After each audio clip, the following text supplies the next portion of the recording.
ओवीस kitchen या recipe चॅनलमध्ये तुमचे स्वागत आहे. तर आज आपण ना दह्यातलं वांगं करणार आहोत. तुम्ही यापूर्वी ही रेसिपी कधीच पाहिली नसेल. इतकी जास्त अप्रतिम आणि चमचमीत हे वांगं होतं. करायला खूप जास्त सोपी आहे आणि आता उन्हाळ्याचे दिवस आहे तर सगळ्यांच्याच घरामध्ये दही तर नक्कीच अवेलेबल असणार आहे. त्यामुळे प्रत्येकाने ही रेसिपी केलीच पाहिजे. ज्यांना वांगं आवडत नाही ना ते सुद्धा अगदी बोटे चाटत राहतील इतकी जास्त अप्रतिम ही रेसिपी होती. तुम्ही जर एकदा या पद्धतीने वांगं केलं ना तर नक्कीच मार्केटमध्ये जेव्हा केव्हा वांगे आणाल ना तेव्हा याच पद्धतीने कराल. उन्हाळा असू दे, पावसाळा असू दे किंवा मग हिवाळा असू दे, कोणत्याही ऋतूत तुम्ही ही रेसिपी करू शकता. कारण की खायला खूप जास्त अप्रतिम लागते. आता इथे पाहू शकता मी ही रेसिपी ना 2 ते 3 जणांसाठी करते. त्यानुसार इथे मी वांगी घेतली आहेत.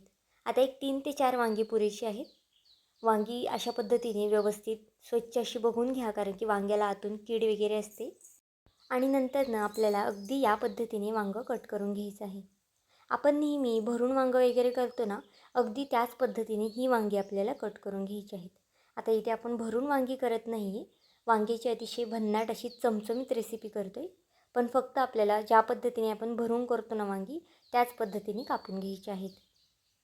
इथे पाहू शकता आता सगळी वांगी इथे मी कट करून घेते. तुम्ही जर एकदा खरंच ही वांगी केली ना तर नक्कीच तुम्हाला सगळेजण विचारतील की कशी केली. कारण की खूप जास्त टेस्टला अप्रतिम लागते आणि चवेमध्ये सुद्धा खूप जास्त नेहमीपेक्षा फरक पडतो. आता इथे मी सगळी वांगी कट करून घेते आणि नंतर तुम्हाला दाखवते. इथे पाहू शकता आपली चारही वांगी कट करून झालेली आहेत. आता ही रेसिपी ना मी 2 जणांसाठी करते त्यामुळे 4 वांगी घेतली आहेत. तुम्ही जर जास्त लोकांसाठी करत असाल ना तर वांग्याचं प्रमाण इथे वाढू शकता. वांगी आपल्याला कट केल्यानंतर लगेचच पाण्यामध्ये टाकायची आहेत आणि स्वच्छ 2 पाण्याने ही वांगी धुवून घ्यायची आहेत. इथे बघा 2 पाण्याने स्वच्छ अशी वांगी धुवून घेतली आहेत. नंतर न त्यातलं पाणीसुद्धा इथे मी काढून घेतलं आहे. एका भांड्यामध्ये कोणताही बाऊल घ्या किंवा कोणतीही वाटी वगैरे मोठी घेऊ शकता. त्यामध्ये आपल्याला इथे 2 ते 3 चमचे दही घालायचं आहे. आता इथे मी 2 जणांसाठी भाजी करते त्यामुळे 2-2.5 चमचे दही घातलं आहे. पण जर तुमची भाजी जास्त लोकांसाठी असेल ना तर दह्याचं प्रमाण इथे तुम्ही वाढवू शकता. आता काही मसाले घालून घेतले आहेत. त्यामध्ये अर्धा चमचा हळद, 1 चमचा इथे मी लाल तिखट घातलं आहे, 1 ते 1.5 चमचा इथे मी बेडगी मिरची घातली आहे. लाल तिखट हे तुम्ही तुमच्या आवडीनुसार तिखटाच्या प्रमाणे कमी जास्त करू शकता. 1 चमचा इथे मी धना पावडर घातला आहे. 1 चमचा किचन किंग मसाला घातला आहे. तुमच्याकडे जर गरम मसाला वगैरे असेल ना किचन किंग मसाल्याच्या ऐवजी तर तो सुद्धा इथे तुम्ही वापरू शकता. इथे पाहू शकता आता थोडीशी कोथिंबीरसुद्धा घालून घेतलेली आहे आणि हे आपल्याला चमच्याने छान असं मिक्स करून घ्यायचं आहे.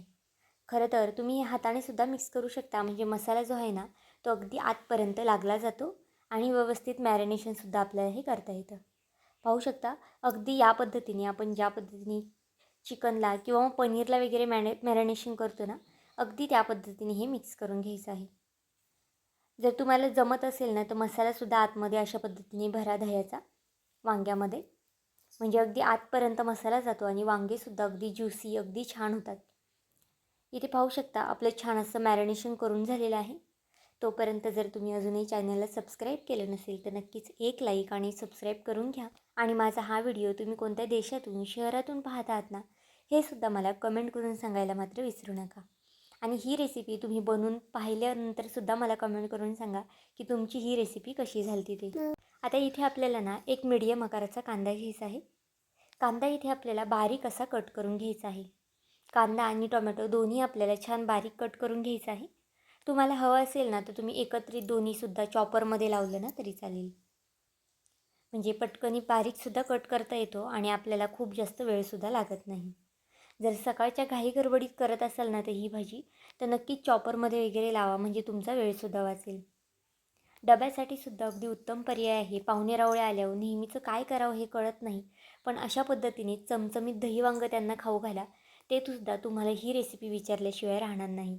आणि त्यांनी जर तुम्हाला ही रेसिपी विचारली ना तर नक्कीच माझा हा व्हिडिओ त्यांना रिकमेंड करा. इथे बघा आपला कांदासुद्धा कट करून झाला आहे आणि टोमॅटोसुद्धा अगदी बारीक असा मी कट करून घेतला आहे. टोमॅटो शक्यतो ना लाल बघून घ्या ह्या भाजीसाठी, म्हणजे भाजी अजून जास्त चमचमीत होते. एका साईडला गॅसवरती एक पॅन किंवा कढई तापत ठेवा. त्यामध्ये आपल्याला बघा आवडीनुसार तेल घालायचं आहे. आता इथे मी ना थोडंसं जास्तीचं तेल घातलेलं आहे, पण जर तुम्हाला कमी घालायचं असेल ना तर तेसुद्धा तुम्ही घालू शकता. इथे मी 2 पळ्या तेलाचा वापर केला आहे. तेल तापलं की त्यामध्ये आपल्याला 1 मोठा चमचा मोहरी आणि 1 चमचा जिरं घालून घ्यायचं आहे. जिरं आणि मोहरी तेलावरती छान फुललं की यामध्ये आपल्याला लगेचच पांढरे तीळ घालायचे आहे.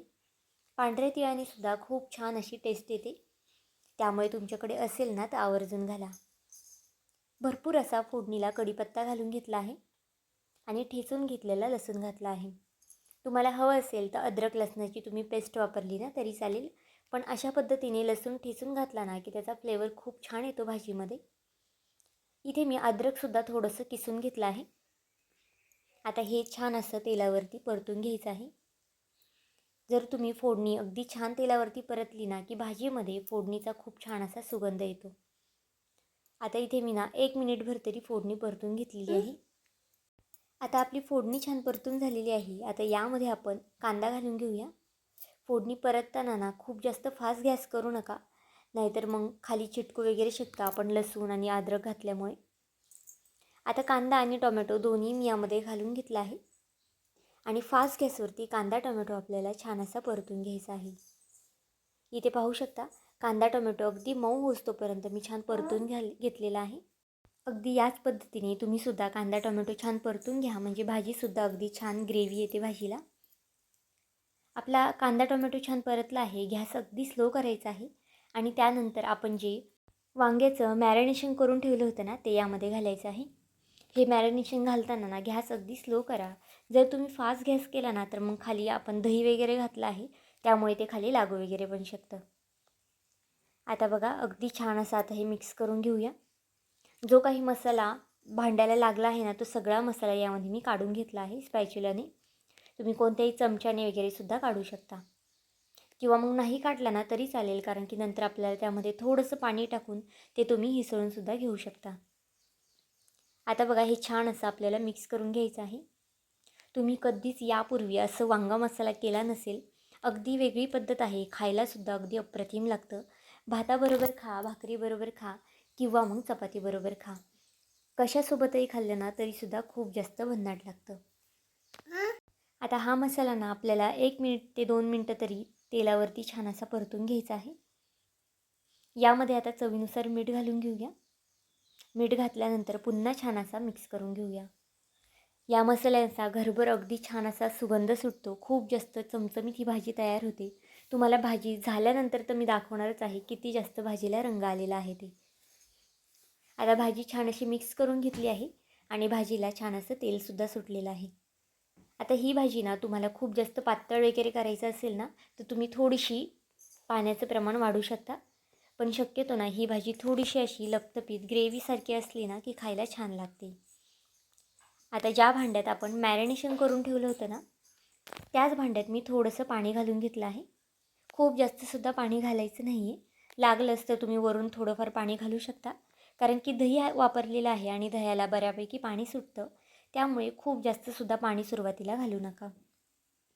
पाणी घातल्यानंतर हे आपल्याला एक 5 ते 6 मिनटं वांगं छान असं शिजून द्यायचं आहे.